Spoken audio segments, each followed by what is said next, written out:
7 ఎకరాల ఈ చెలువుగాడు 40 ఎకరాల ఈ దొరయ్యస్వామి ఓటవుతారా?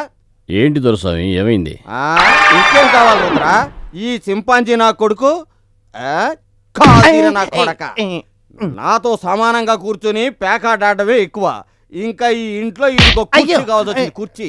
నా బండి కడిగే యోగ్యత కూడా లేదు నా కొడక. నేనేమో మానవ మర్యాదలు వదిలేసి మీతో పేకాట ఆడుకుంటూ కూర్చుంటున్నాను. రాజాలాగా వచ్చాను, జోకర్లాగా అయిపోయాను. నువ్వేం ఆలోచించుకు దొరస్వామి. నా చెల్లెలు ఒక్క అవకాశం కోసం ఎదురు చూస్తుంది.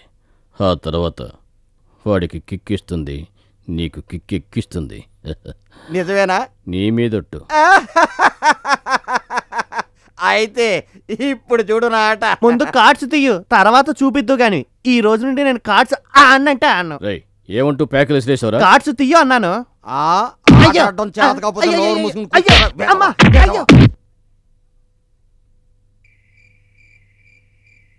గజ, ఎంతసేపని ఆలోచిస్తావురా? ఆకలిగా లేదు, కొద్దిగా అన్నం తిను బాబు. ఆకలిస్తుంది, అన్నం తినాలనిపించట్లేదమ్మా. అక్కడ ఏం చేస్తుందో ఏంటో. అక్క అక్క అక్క, ఇంకా అక్క తప్ప ఆలోచన లేదా నీకు? అమ్మా, నువ్వు నాకు జన్మనిచ్చావు అంతే. మమతాను రాగాల్ని పంచింది మాత్రం అక్కేనమ్మా. అక్క గురించి నాకు బాగా తెలుసమ్మా. బిడ్డలు తప్పు చేస్తారు, తల్లి కోపడుతుంది, బిడ్డలు ఏడుస్తారు. కానీ ఆ బిడ్డ పడే బాధ ఏంటో తల్లి మనసుకే తెలుసమ్మా. ఆ బాధ అక్కకే ఎక్కువ, అక్కకే ఎక్కువ.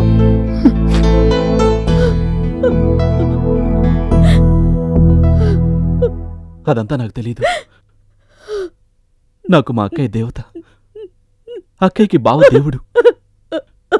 మా అక్కయ్య సంతోషంగా ఉంటుందంటే నిన్న ప్రాణాలైనా ఇస్తాను.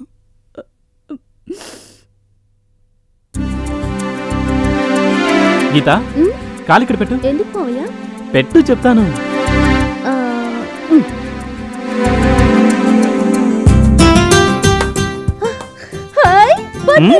ఎప్పుడు తెచ్చా మావయ్య? ఇవాళ సంతకెళ్ళాను కదా, వచ్చేటప్పుడు కొట్లో పట్టీలు చూశాను. నువ్వు గుర్తుకొచ్చావు, వెంటనే కొనేశాను. బాగున్నాయా? బాగున్నాయి.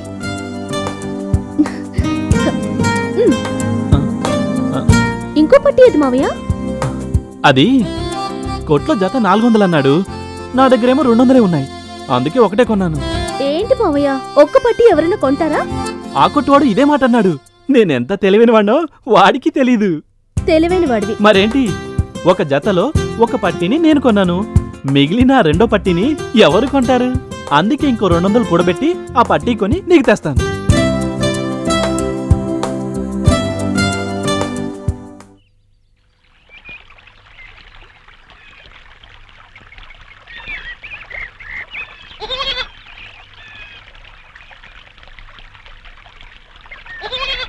మావయ్య,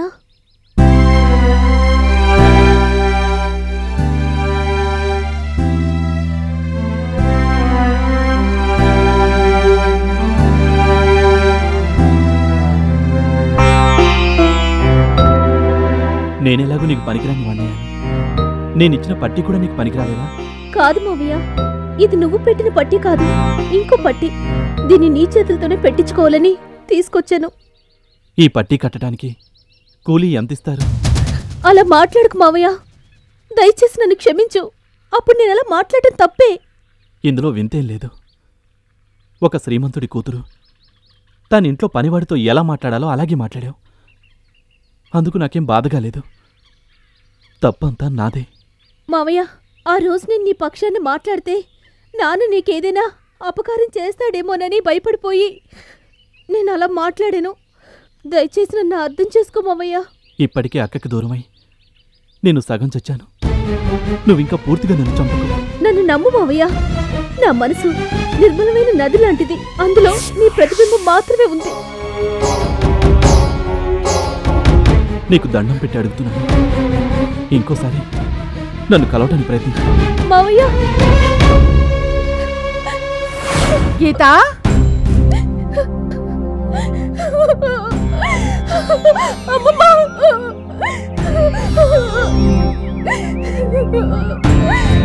విన్నావా అమ్మమ్మ మావ ఏమన్నాడు?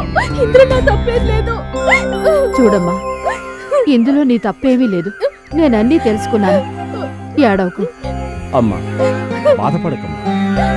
ఈ కష్టాలు కన్నీళ్లు ఏవీ శాశ్వతం కావమ్మా. మంచి రోజులు తప్పకుండా వస్తాయి. ఎప్పుడు? ఇదంతా ఆ పైవాడే నిర్ణయిస్తాడు. అతనేటి నిర్ణయించేది? నేను నిర్ణయిస్తాను. పదమ్మా. నిన్నో విషయం అడుగుదాం అనుకుంటున్నాను. ఏంటమ్మమ్మా? ఏం లేదు, ఆ నీళ్లలో నాకేదో కనపడుతోంది. అదిగో చూడు. ఏంటమ్మమ్మా? ఏయ్ మనవరాలా, మునగవే. అయ్యో, ఎందుకమ్మమ్మ మునుగుతో? వాడు రావాలా వద్దా? రావాలి. అయితే మునుగు. గజా, గీత మునిగిపోతుంది, తొందరగా రా. వచ్చేసాను, నేను వచ్చేసాను. కాపాడతానే, తప్పకుండా కాపాడతాను. ఏం చేస్తున్నారు? కాపాడతానే, అమ్మాయి మునిగిపోతుంది. దూకండి. వెళ్ళండి వెళ్ళండి. ఆము అంటే ఆకాశం చూస్తారు. గజా, వచ్చి కాపాడరా. నీ అక్క కూతురు నీళ్ళలో మునిగిపోతుంది.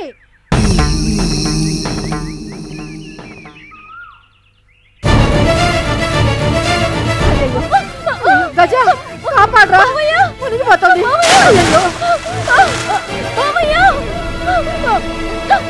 జాగ్రత్త గజా.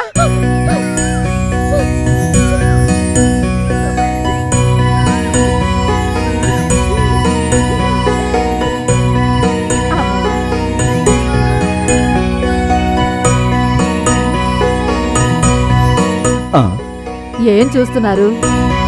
రండి.